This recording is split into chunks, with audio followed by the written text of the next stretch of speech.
Hola, ¿qué tal? Muy buenas tardes a todos. Mi nombre es Edgar Jesús Dorantes Loarca. Soy alumno de la maestría en software libre y el día de hoy les voy a hablar un poco sobre lo que es el uso privativo, el centro de datos moderno. Bueno, pues hoy en día el uso del software es imprescindible para la vida diaria. Se usa prácticamente en todos los ámbitos. Es difícil encontrar sectores en los que incluso una pequeña pieza de código no juega un papel importante. Aquí puse dos ejemplos, desde algo muy sencillo como puede ser un horno de microondas, una estufa, una lavadora, un refrigerador, etcétera, hasta llegar a algo tan complejo como puede ser un cohete que va al espacio. El software lo podemos encontrar en cualquier lugar y cada vez pues se utiliza más y más. Debido a la importancia y proyección de crecimiento que tiene el software, pues se ha vuelto muy atractivo para la generación de recursos económicos. El negocio de muchas de las más grandes empresas del mundo, como Google, Oracle o Microsoft, gira en torno a un modelo de negocios de software. Aquí nada más mencioné unos ejemplos muy simples, Google, Oracle y Microsoft, que son de las compañías más importantes a nivel mundial, pero hay una infinidad de compañías y todos los días siguen surgiendo compañías que basan su modelo de negocios en el software. Bueno, pero por desgracia no todo lo que conlleva el software y sus negocios es tan simple. Debido a la gran cantidad de dinero que se mueve en este modelo, es difícil asegurar que las personas al frente de las empresas en todo momento busquen el beneficio del usuario final y la comunidad en general. Pues como cualquier tema, cuando empieza a haber mucho dinero de por medio, empiezan a entrar intereses y en muchas de las ocasiones se pierde pues el objetivo final, que es ofrecer un producto de calidad, algo para que el cliente esté conforme. Eh, pues bueno, eh, ante esta situación, para tratar de abolir este tipo de problemas, surge un movimiento que es conocido como FLOSS, que significa Free, Libre and Open Source Software. Este es básicamente la unión de dos movimientos de software, que es el libre o free y el open source. Estos dos grupos buscan la difusión del conocimiento a través del acceso al código fuente de cualquier aplicación, librería o sistema operativo. El código debe ser accesible para cualquier persona que pueda ser estudiado, para que pueda ser estudiado, modificado o redistribuido. En este caso se ve la imagen de Richard Stallman, que es el creador del movimiento del software libre. Por otro lado tenemos al open source. En los dos casos se trata de software que proporciona el código fuente de la pieza de software, de la aplicación, del sistema operativo, de lo que sea. Bueno, en contraparte del FLOSS tenemos el software propietario. A un programa que no cumple con los requisitos para ser considerado abierto o libre se le conoce como privativo o propietario. La principal característica de este tipo de programas es que proveen al usuario con un ejecutable que trabaja como una caja negra. Por lo tanto, no es posible saber qué es lo que está detrás del mismo. El usuario final debe limitarse al uso del software tal y como fue desarrollado y distribuido. Bueno, pues este es un ejemplo, estos son algunos ejemplos de que podemos encontrar cuando hablamos de software privativo. Y lo que recibe el usuario final o la persona que compra o descarga la aplicación, pues es al final de cuentas una caja negra. Uno lo puede utilizar, realiza una función para lo que fue diseñada, pero no sabemos qué es lo que está pasando detrás. No sabemos si quizás la aplicación está recabando información o si se está conectando a un servidor externo. No tenemos idea de qué es lo que pasa. Nosotros nada más ejecutamos la aplicación y nos limitamos a utilizarla de la manera en la que fue diseñada. Y bueno, cuando se habla de los negocios, regresando a la parte de los negocios enfocados en software, la infraestructura detrás de los servicios de software juega un papel estratégico. Es imprescindible contar con hardware y software de calidad que permita ofrecer estabilidad, robustez y seguridad. Para ello, la gran mayoría de las empresas recurren a la creación de un espacio físico conocido como centro de datos. El centro de datos es un lugar en donde se concentran los recursos tecnológicos necesarios para el procesamiento de la información de una organización. Por lo general se habla de salas de gran tamaño en donde todo el equipo de cómputo se encuentra interconectado para trabajar como un todo. Este es un espacio donde se concentran dispositivos como computadoras, centros de almacenamiento, routers, etcétera. Pues creo que es común para todos este término, centro de datos.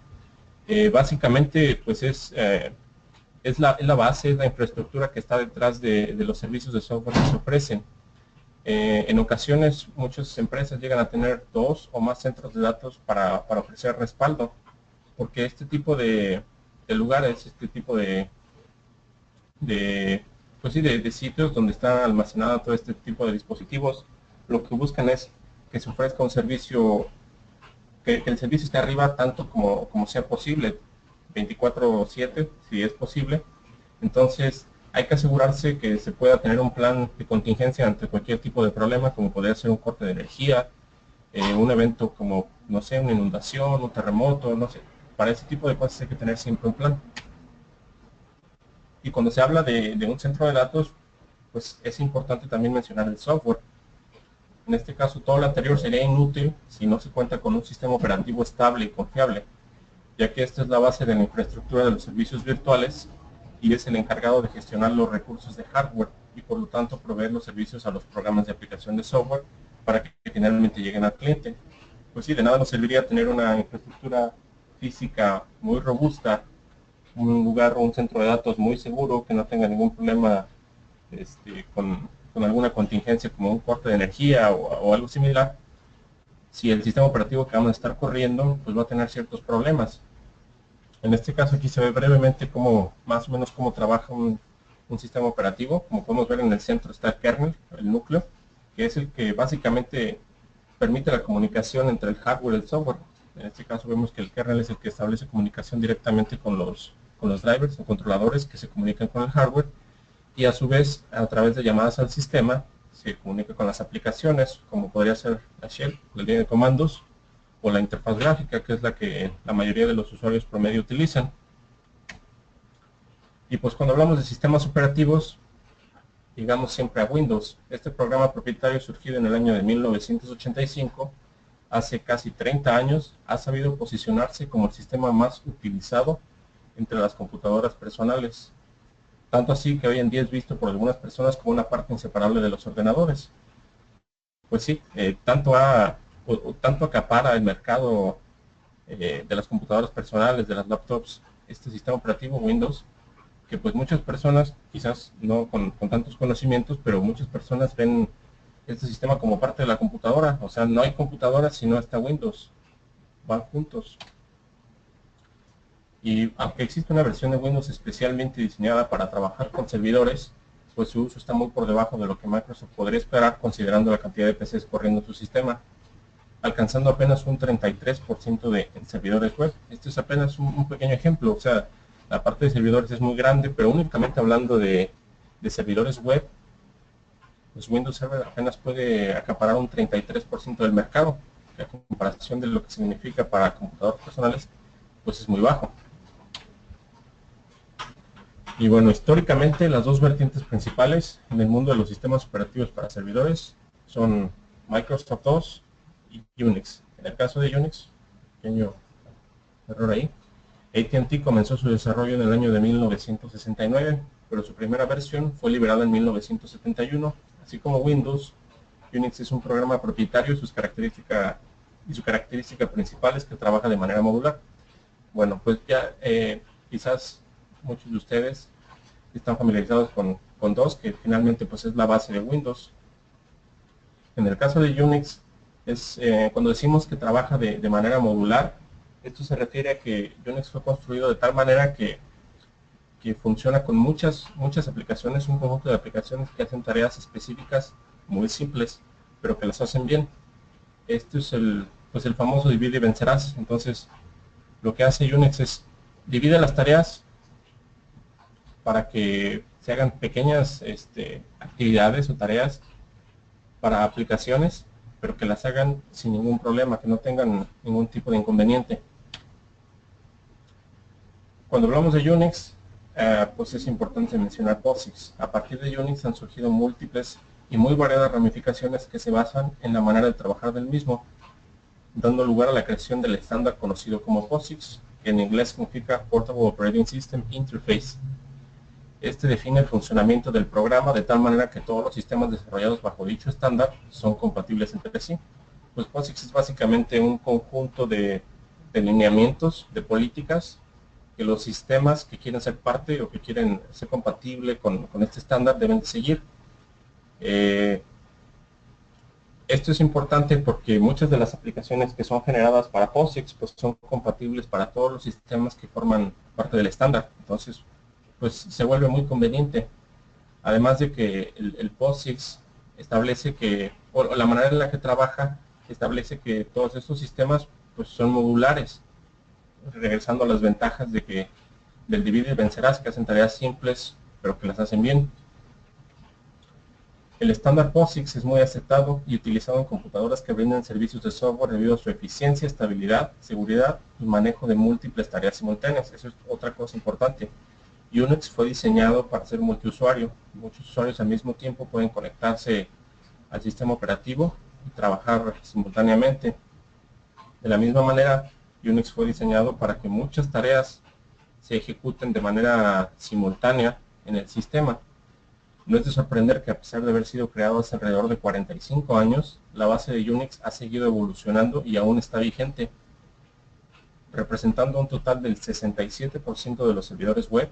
El otro 33% le pertenece a Windows, como ya lo veíamos hace un momento, y representa un 100% de las 500 primeras supercomputadoras del mundo. Además, un 100% de las computadoras centrales, también conocidas como mainframes. Entonces, como podemos ver, POSIX, el estándar POSIX, por mucho, tiene más presencia en el mercado de servidores, de centros de datos, cuando se compara con Windows, que es la competencia directa. Y bueno, en el mundo del estándar POSIX existen los sistemas que están certificados, es decir, cumplen al 100% con las políticas que establece el estándar. Y pues de ahí seleccioné tres, las que son los tres sistemas más comunes entre los centros de datos. El primero es X. Esta es una versión propietaria de Unix que fue desarrollada y es actualmente mantenida por IBM. Su desarrollo comenzó en el año de 1986. HP UX, que de igual manera que X, es una versión propietaria de Unix, pero como su nombre lo indica, fue desarrollada por HP y es actualmente mantenida por HP. La versión inicial fue liberada en el año de 1984. Y por último tenemos a Solaris, que esta es otra variante propietaria de Unix. La primera versión fue liberada en 1992, pero no con el nombre de Solaris, sino con el nombre de Sun OS, cuando todavía existía Sun Microsystems.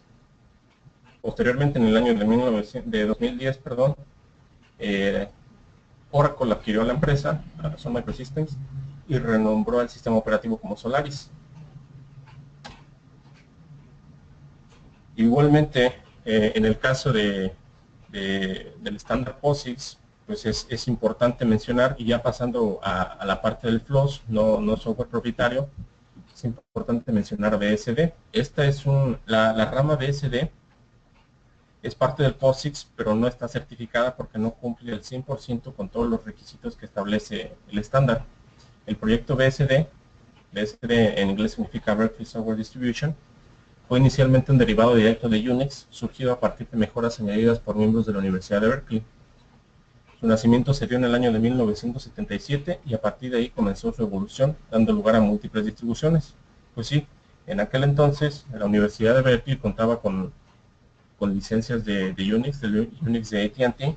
Entonces, pues los estudiantes, maestros, pues como cualquier persona curiosa que tiene conocimientos de sistemas, empezaron a jugar con el sistema, empezaron a crear aplicaciones, añadirle nuevas características. Entonces, pues esto dio lugar al nuevo proyecto conocido como BSD. Otra cosa que es importante mencionar con respecto a BSD es que, aunque es parte del FLOSS, es considerada, la licencia BSD es parte del FLOSS, es considerada una licencia libre permisiva.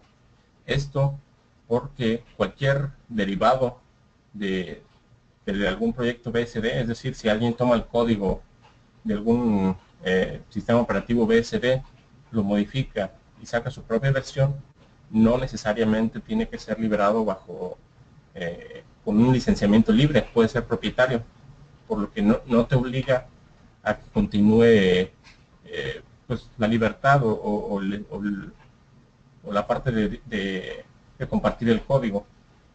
Y bueno, aquí también elegí tres distribuciones BSD, que son actualmente las más utilizadas dentro de los centros de datos, los servidores.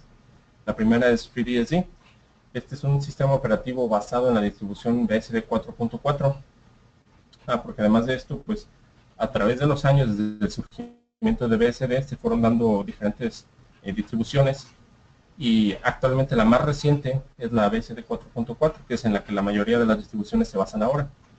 Regresando a FreeBSD, esta versión fue liberada, la primera versión fue liberada en 1993 en Berkeley, California, de donde también proviene el proyecto BSD, y es actualmente la variante BSD más utilizada. Ahora pasamos a NetBSD. De igual manera que FreeBSD, es un sistema que está basado en la distribución BSD 4.4, que es la última. También fue liberado por primera vez en 1993. Y algo muy interesante de esta distribución es que soporta 56 plataformas diferentes. Esto es impresionante. Y por último tenemos a OpenBSD. Este es un descendiente directo de NetBSD. Inicialmente, cuando se empezó con el proyecto de NetBSD, los desarrolladores empezaron a tener ciertas diferencias y decidieron separarse. Entonces uno de esos desarrolladores decidió formar su propio proyecto, y así fue que surgió OpenBSD. Este sistema operativo tiene un enfoque especial de seguridad y criptografía.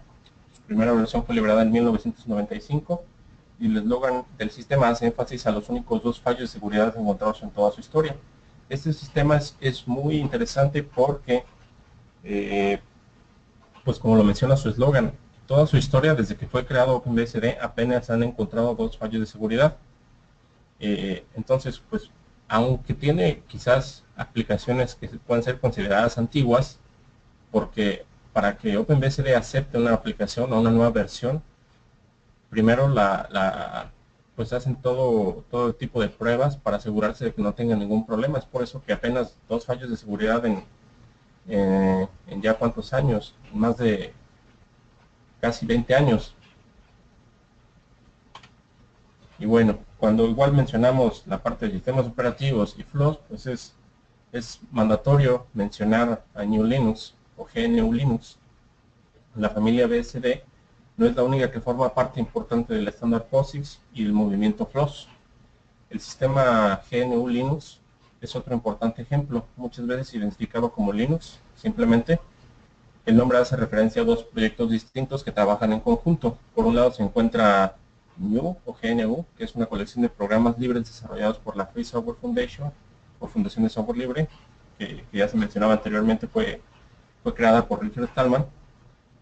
Y por otro lado está Linux, que es, estrictamente hablando, únicamente el núcleo o el kernel del sistema operativo. Como se mencionaba igual hace unos momentos, el núcleo es el centro del sistema operativo que permite la comunicación entre el hardware y el software. Este kernel fue desarrollado por Linus Torvalds en el año de 1991. En aquel entonces lo que pretendía hacer Linux pues era crear un kernel que permitiera emular la manera en la que trabaja Unix. En aquel entonces también la Free Software Foundation estaba en pleno desarrollo del kernel conocido como Perl, pero pues Linux llegó como anillo al dedo, porque como Torvalds lo liberó como software libre, pues vino a ser un equipo perfecto con la cantidad de aplicaciones que ya habían sido desarrolladas para ese entonces. Y bueno, pues algunas de las distribuciones Linux más importantes dentro de los servidores o los centros de datos son el Ubuntu Server. Ubuntu es una distribución basada en Debian, creada en el año de 2004. Es mantenida y desarrollada por la empresa Canonical. Esta empresa es de Sudáfrica. La versión server está destinada a servidores, pues como el nombre lo indica. Y la diferencia básica con respecto a la versión que se instala o que se ofrece para instalación en computadores personales o laptops, pues es la interfaz gráfica. Al final de cuentas, si uno toma Ubuntu Server y instala algún ambiente gráfico, como podría ser KDE, GNOME o alguna otra variante, pues ya tenemos a otro Ubuntu cualquiera. En el caso de Debian, es una comunidad de desarrolladores y usuarios fundada en 1993, que en conjunto mantienen el proyecto del sistema operativo. Esto es importante porque además de ser Por lo que más se conoce Debian, pues es por la distribución Linux, pero Debian es más que un sistema operativo, es toda una comunidad que trabaja en conjunto para desarrollar eh, sí la distribución Linux, pero además de eso mantienen otros proyectos. Por ejemplo, eh, hay distribuciones que utilizan el núcleo core, que es el de la Free Software Foundation que mencionaba antes. Hay el que utiliza el núcleo de NetBSD, el de FreeBSD. Entonces hay muchas variantes de Debian, que pues sí, el más conocido es la distribución Linux, pero hay muchas opciones. Luego también tenemos a Gentoo Linux. Esta distribución es bastante interesante. Se trata de una distribución destinada a usuarios avanzados.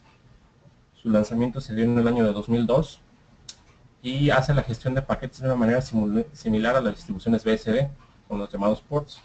Esto menciono que es interesante pues porque el desarrollador de esta distribución desde que la estaba creando mencionó que a él no le agradaba la idea de ofrecer un sistema operativo que incluyera binarios. Entonces a él le gustó la manera en que trabaja BSD. De hecho, durante un tiempo estuvo trabajando con el proyecto de FreeBSD y pues decidió adoptar la manera en la que trabajan las distribuciones BSD, que es a través de ports. Uno crea una estructura, un árbol de ports, que no es más que como pues una estructura que apunta a ciertas aplicaciones y que dependiendo de la configuración del gestor de paquetes, pues descarga el código fuente de internet o quizás se conecta a alguna unidad de red o un disco y recompila o compila más bien la aplicación para que pueda ser utilizada en el sistema. Además tenemos a Red Hat, que en el mundo de las empresas o en el sector corporativo, pues es de las más comunes, de las distribuciones más comunes. Es una empresa que mantiene y desarrolla una distribución Linux del mismo nombre. Fue fundada en el año de 1993. Este sistema está completamente pensado para el uso empresarial. Y aquí llegamos a algo interesante que también ya se ha discutido antes, que aunque es software libre, está distribuido con este licenciamiento, no es gratuito. Y no es gratuito porque cuando uno quiere una licencia de Red Hat, también incluye soporte. Hay ciertos niveles de soporte que la empresa ofrece. Y bueno, también llegamos a lo que es CentOS. Esta es una distribución basada en Red Hat, o no basada, más bien es un clon de Red Hat.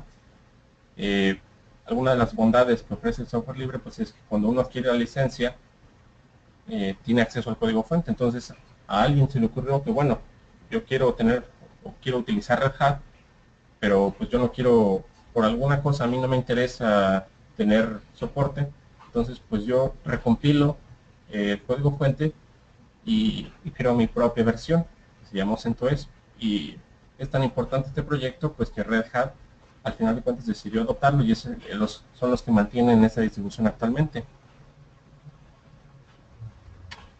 Y bueno, llegamos a la parte final, llegamos a las conclusiones. Desde hace ya mucho tiempo se ha venido dando una batalla entre la filosofía del software propietario y el FLOSS. Los promotores del software de código cerrado alegan que es importante se le dé crédito a los desarrolladores por su trabajo y que únicamente ellos deberían de tener acceso al código fuente de su creación para así evitar cualquier tipo de robo intelectual. Si bien es de suma importancia que se le dé crédito y se reconozca a cualquiera que haya escrito una pieza de código o cualquier otra cosa, el camino ofrecido por el software propietario no parece ser el adecuado para la humanidad. El conocimiento en cualquier ámbito debería de ser libre y por lo tanto cualquier persona debería de poder tener acceso a él. Aquí esto a mí me parece muy importante. Yo creo que algo de lo que a mí me gusta más del software libre pues es que uno es capaz pues de fomentar el conocimiento. Si alguien tiene curiosidad puede ir a cualquier aplicación, descargar el código fuente, estudiarlo, aprender y posteriormente aportar a la comunidad. Entonces yo creo que eso es algo muy importante. Además, es innegable que la familia POSIX le está ganando la batalla a Windows cuando se habla del centro de datos. Sin embargo, considerando únicamente el tipo de licenciamiento, es decir, software propietario y FLOSS, todavía el de mayor presencia es el software propietario. La situación está cambiando a través de los años y se augura un muy buen porvenir para el código abierto y libre.